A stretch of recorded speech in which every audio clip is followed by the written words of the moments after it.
بابام بود مادرم قطع مادر قطعی مادرت نه؟ قطع کجا کار میکنه مادر تو؟ در چکار میکنه در بازار. در بازار؟ چی کار میکنه در بازار؟ چی میرفت؟ بازار میرفت. فروش کار میکرد؟ بازار را میرفت؟ شما وقتی که یکم اومدین درجه زیغ میشیدین مادر یاد میکردین؟ پدر یاد میکردین؟ سر تبرد فریده جان زیغ میخوای که پدرت هم به مانند دیگر پدرها ساز باشه و در قناتت باشه و شما درجه نیستین هر روز مکتب برین پیش پدر و مادر برین. من پدر میگم آدم ها میزنه خیلی وای پدر داخل پیش ساز بود کرا بودن جنشید دختر پیش نده آب چشمی کودک بینین بعضی میگه که ما عذاب داریم درد داریم اینا نگاه کنه که ولی در زندگی یا هیچ دیگه نیستن. به همین خاطر همین نوارای ما برای شما معقول باشه دیگر نوارا را پرتختن فقط شما چیکار کنین لایک کامنتر نوارا با دوستو برای رفقاتون پدلیت سکنه که همین واقعا در زندگی نشود. رحیم پروداکشن. سلام علیکم رحمت الله برادران و خواهران عزیز. امروز درباره یک بیماری صحبت میکنیم که در پوست میشود و این نام داره ویتیلیگو. این نوع بیماری یکی از بیماری های قدیمی ترین بوده در لغت به معنای سفید شوی پوست یعنی پسی میباشد و سبب های اساسی این نوع بیماری دو چیز است، یکی کرمی اسکریت که در جگر میشود و یکی ترسیدن سخت و طبیبانی که از گیاه دواها آماده میکنند برای بیماری سفید شوی پوست یعنی برای بیماری ویتیلیگو دو نوع دارو را برای ما و شما پیشنهاد کردند. یکی به نام کارول کوژا که خیلی و خیلی داروی مشهور است و یکی دیگری به نام پیگمنتو که به همراهی تبلیت کشید. اگر شما درباره این بیماری پوست باز معلومات بیشتر گرفتن میخواهید با رقم های در تگ نوار بدن نویسید. در رحمت الله باشه. السلام علیکم دوستان و هواداران سامانه رحیم پروداکشن. دوستان عزیز امیدوار هستم تنسیت خانواده هستین. امروز باز شاهد زندگی یک دودرچه و یک خواهرچه عزیز میشیم که به نهایت زندگی دردناکی داشتن. امروز میخواد که برای هر یک ما شما قصه کنه از سرگذشت زندگیشون با دقت تماشا میکنیم. دستگیری یک لایک کامنتر خاطر برنامه ما دریغ نمیداریم. برای پیشرفت کاری ما میشود. هزار رحمت. نام تو چیه خواهر جون عزیز من؟ فریده. فریده شما چند ساله هستید؟ 10 ساله. 10 ساله. نام تو چیه دادر جون؟ ذکریا الله. شما چند ساله هستید؟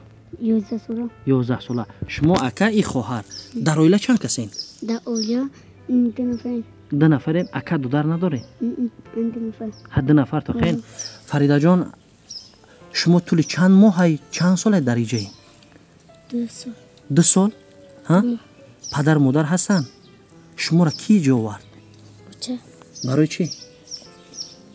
پدرم چی کسره دیگه کسره چی همه آدما میزنه. فریده؟ و فریده جان گم میزنی؟ پدرتون بیماره؟ ها؟ برای همه آوردن اینجا؟ شما وقتی که یکم اومدین درجه زیغ میشیدین مادر یاد میکردین؟ پدر یاد میکردین؟ سر تبرد فریده جان زیغ نشه همش نزد یاد میکردین؟ ها؟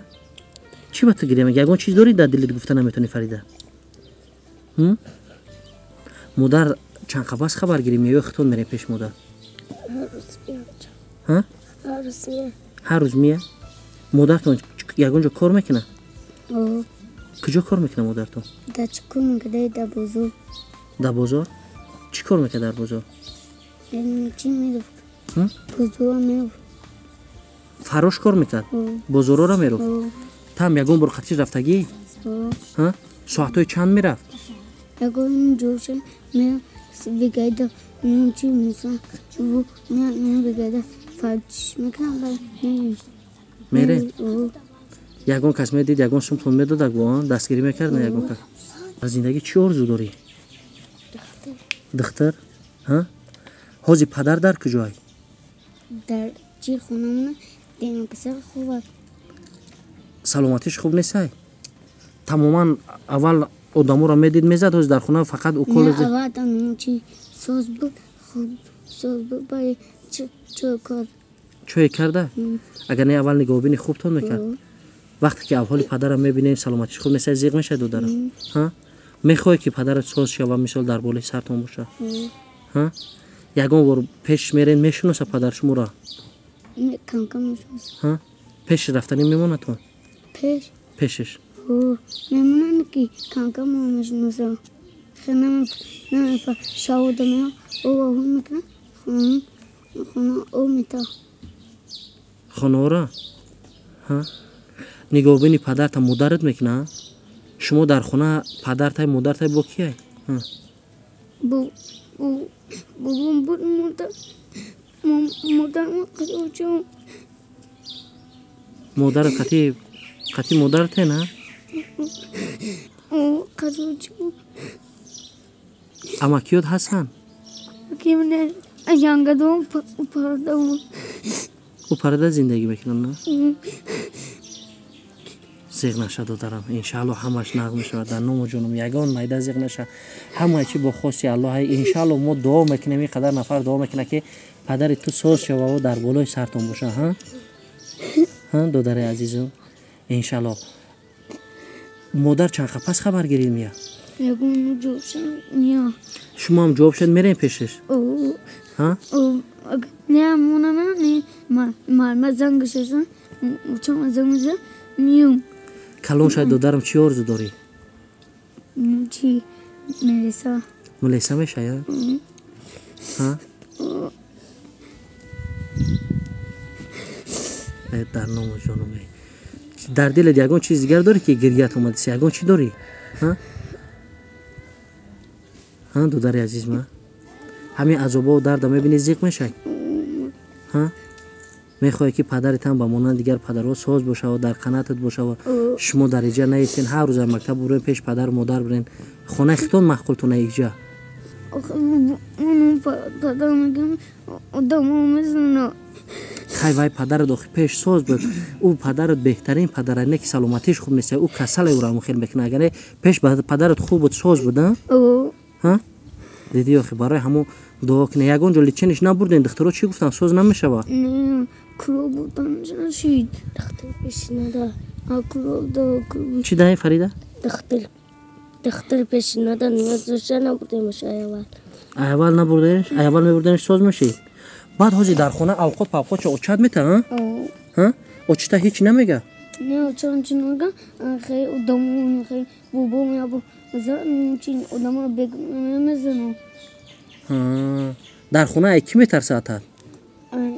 اوچان میترسه چی بو اوچان میترسه و مامانم میترسه مامانم میزن میگه ها سمیو انا تو اوچان میترسه گرم کزم میترسه می ادامو میزنم بعد برای هم پسین اوچا در خونه میمونش که یگون کسی نزنه گوداکو را نترسونه ها؟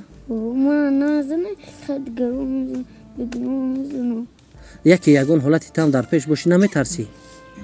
نه یکی خیلی وقت بکنم میترسم یکی و اسک نمیترسی ها؟ اگر حوزی نمیجه در یگون کسبو برو را 50,000 سومون بتا چی کارش میکنی دارم؟ چون چی نگوبی میکنم خیلی وای پدرت پیش ساز بود مادر تپس ولی میگه پدرت بهترین پدر بود وقتی که سلامتی انسان خوب نمیشه و یگون کسل یار میشه برای همون پدرت اگر حوزی عقلش در جور باشه کو یکم چیزی نگاه میکنه ترا میکنه باشه جون دعای پدر گرفتن در کار دعای مادر گرفتن در کار همین هر گاهی که در هم جای دعا که خداوند دعای تو قبول میکنه دعا که خداوند پدر ما را نگاه بدار پدر ما را ساز که در بالای سر ما باشه ها با اوچاد یگون چی گفتنی شاید نواری مرا مادر تماشا کنه یگون چی گفتنی هستی چیش میگوی برای مادر شیر چی شعر کو بگو شیر مادر کو بگو